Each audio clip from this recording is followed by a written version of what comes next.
দুঃখের সঙ্গে একটা কথা তোমাদের সঙ্গে শেয়ার করতে আসলাম যে পাঠাকে নাকি আবার কেস দিয়েছে। পাঠা নাকি আবার হচ্ছে ঝুলতে চলেছে 3 জনা। আবার হচ্ছে স্যারদেরকে অপমান করছে পাঠা। মানে কি হচ্ছে এখানে? স্যারদেরকে অপমান করছে, পুলিশ অফিসারদেরকে অপমান করছে। শুনুন, শুনুন, শুনুন স্যারগুলো, যারা যারা আমার চ্যানেল নাকি কোন থানায় দেওয়া আছে না কোন জায়গায় আছে, তাদের উদ্দেশ্যে একটা কথাই বলবো, স্যার আপনারা আমার কথাটা শুনুন। আপনাদেরকে অপমান করা হচ্ছে, আপনারা নাকি মানে বেআইনিভাবে কোনো কাজ করেন এবং টাকা পয়সা নিয়ে। সেটা আমি বলছি না, পাঠা বলেছে এই কথাটা।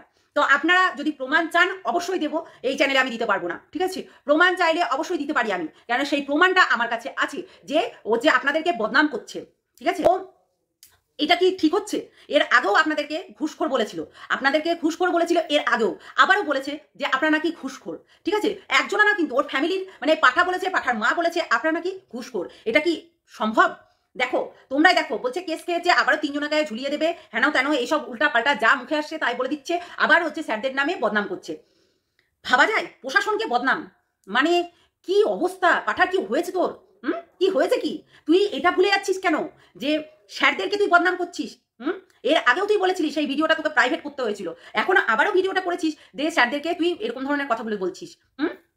আর অনেকে মানে তুই বলছিস যে তুই নাকি কেস খেয়েছিস। কিসের জন্য খেয়েছিস? কেসটা কিসের জন্য দিয়েছে তোকে? কি কথা বলেছিলি এমন যে সেখানে কেস দিয়েছে তোকে? কোনো তো কারণ আছে, কোনো তো রিজন আছে যে যেটাতে তোকে কেস দেওয়া হয়েছে। মানে ভাবা যায় বন্ধুরা, ভাবতেও মানে অবাক লাগছে আমার। হ্যাঁ, স্যারদের নামে বদনাম, স্যারদের নামে উল্টাপাল্টা কথা, অথচ সেই জিনিসটাকে নিয়েই আবার সে ভিডিও করেছে। ভাবতে পারা যায়? মানে আমরাই অবাক হয়ে যাচ্ছি। হুম তাহলে বলো, তার এই ছেলে কখনো মিথ্যা কথা ছাড়া কিন্তু সত্যি কথা বলে না, এই মিথ্যা কথাই বলে চলে যায়। কেস দিয়েছে, কি কেস দিয়েছে? কি কেস দিয়েছে? কি ঝুলাচ্ছে তোকে? আমরা তো বুঝতে পারছি না। এই তো কেস দিল, তুই বললি টাকা খাইয়ে নাকি বেরিয়ে এসেছিস, তুই নিজেই বলছিস টাকা খাইয়ে বেরিয়ে এসেছিস, আবারও বলছিস যে এই হয়েছে ওই হয়েছে। মানে এখানে স্যারদেরকে অপমান করছিস কিসের জন্য? এই রাইটটা কে দিল তোকে? প্রশাসনকে অপমান করার রাইট কে দিল তোকে? কে দিল? আমি বলবো স্যার, আপনারা কি এই ভিডিওটা দেখতে পাচ্ছেন না? আপনারা এই ভিডিওটা দেখতে পাচ্ছেন না? আপনাদেরকে অপমান করছে।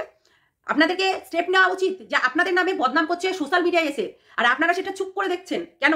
কি কারণে? আর কিছু কথা বলবো কাকিমার উদ্দেশ্যে, কাকিমা আর জিমির উদ্দেশ্যে। তোমরা এই যে কন্টেন্ট দিচ্ছ না কিছু কিছু মানুষকে, মানে তোমরা কন্টেন্ট দিচ্ছ আর ওরা 7 দিন 8 দিন ধরে বসে বসে সেই কন্টেন্ট ভাঙিয়ে ভাঙিয়ে খাবে, কেননা তাদের ভিউজই নেই, ঠিক আছে?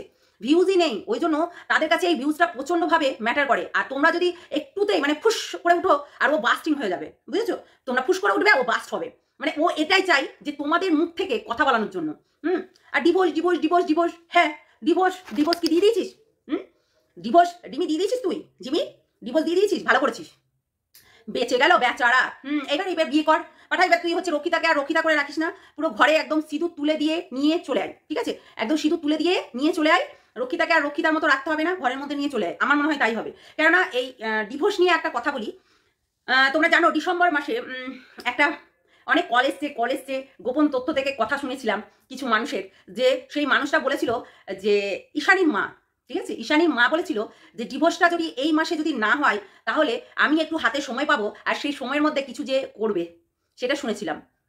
গোপন সূত্রে খবর, জানি না কে কি করেছিল। তো সে ওই হাতে টাইম নিয়েতে জাদু টোনা পুষ ফাঁস নিজের মেয়েকে বশ ফস কি সব করবে বলেছিল। তো কোথায় হলো বশ? কাকিমা, ললিতা কাকিমা, তোমার মেয়ে কোথায় হলো বশ? বরঞ্চ তোমার মেয়ে আরো ক্লোজে চলে গেল, গভীরে যাও, গভীরে যাও। এটাই হয়ে গেল। একটু বুঝতে পারছো তো? আরে তোমার মেয়ে তো একদম বশ হওয়ার বদলে ফস হয়ে গেছে। তুমি বলছিলে মানে মেয়েকে নাকি বশ করবে, নাকি হচ্ছে কাকে বলে রেখেছো তোমার মেয়েকে নাকি বশ করবে? তাহলে কাকে তুমি বলে রেখেছিলে? তারা আমাকে বলেছে, মানে আমাদেরকে। তো ওই বশ ফস করবে। শোনো, বশ করে না কিছু হয় না, ঠিক আছে? পাঠা একটা কথা বারবার করে বলছে, ওর কাছে নাকি প্রমাণ আছে। তাহলে প্রমাণ যখন থাকবে, তাহলে প্রমাণ দিয়ে কেনই তুই হচ্ছে কেস খাচ্ছিস? যা গিয়ে প্রমাণগুলো দে, তাই না? আমার কাছে বলো। এই যে বারবার করে বলছে যে অফিসাররা নাকি ঘুষ খায়, বারবার করে বলছে অফিসারদের নামে দুর্নাম করছে। আবার বলছে যে আমার কাছে অনেক প্রমাণ আছে, সেইগুলো আমি যদি দিই তাহলে সেইগুলো অটোমেটিক আমার বেল হয়ে যাবে, এই হয়ে যাবে ওই হয়ে যাবে। তাহলে সেই কাজটা না করে সোশ্যাল মিডিয়ায় কেন বলছে? ওর কাছে যদি কোনো প্রমাণ থাকে, যদি প্রমাণ কোনো থেকে থাকে, তাহলে সেই জায়গাটায় গিয়ে দেখ, তাই না? আমি, আপনি আর আদার্সরা এখানে কিন্তু বিচার করতে নয়, এখানে আমরা সমালোচনা করতে আসি, এবং এখানে কিন্তু সমাধান হয় না। তাহলে যার কেস যার পদে ভুলে গেছে তাকে যেতে হবে, ছুটতে হবে, ছুঁচতে গিয়ে, মানে ছুঁচতে আর কি। তো সেই যাবে, সেই হচ্ছে বাথরুমে আর কি। তো সেই যাবে কোর্টে, তাকেই যেতে হবে, তার হচ্ছে কেস। ও বলছে আমি সবকিছু প্রমাণ করিয়ে দিতে পারবো। তাহলে সবকিছু যখন প্রমাণ করিয়ে দিতে পারবে, তাহলে কেন প্রমাণ করিয়ে দিচ্ছে না? এতদিন কেন চুপ করে আছে? ওর কাছে যদি অনেক প্রমাণ থাকে সেইগুলো নিয়ে গিয়ে দেখ, কেন দিচ্ছে না? চুপ করে বসে আছে কেন? আবারও বলছে কেস করেছে। শুধু মানে ভাওতাবাজি কথাবার্তা, বুঝেছো? ভাওতাবাজি কথাবার্তা ছাড়া কিছু বলতে যায় না। মিথ্যা মিথ্যা করে ওই ব্যাকগ্রাউন্ডে স্যাড সং লাগিয়ে মিথ্যা মিথ্যা করে উল্টোপাল্টা কথা বলিস না পাঠা, বুঝলি? মিথ্যা মিথ্যা খুবই খারাপ জিনিস। আজকে মিথ্যা বলবি, কালকে সেটা সত্যি হয়ে যায়। তো মিথ্যা কথাটা কম বল, তাই না? তো চলো বন্ধুরা, গুড নাইট সবাইকে। ভালো থেকো, সুস্থ থেকো, সাবধানে থেকো। টাটা।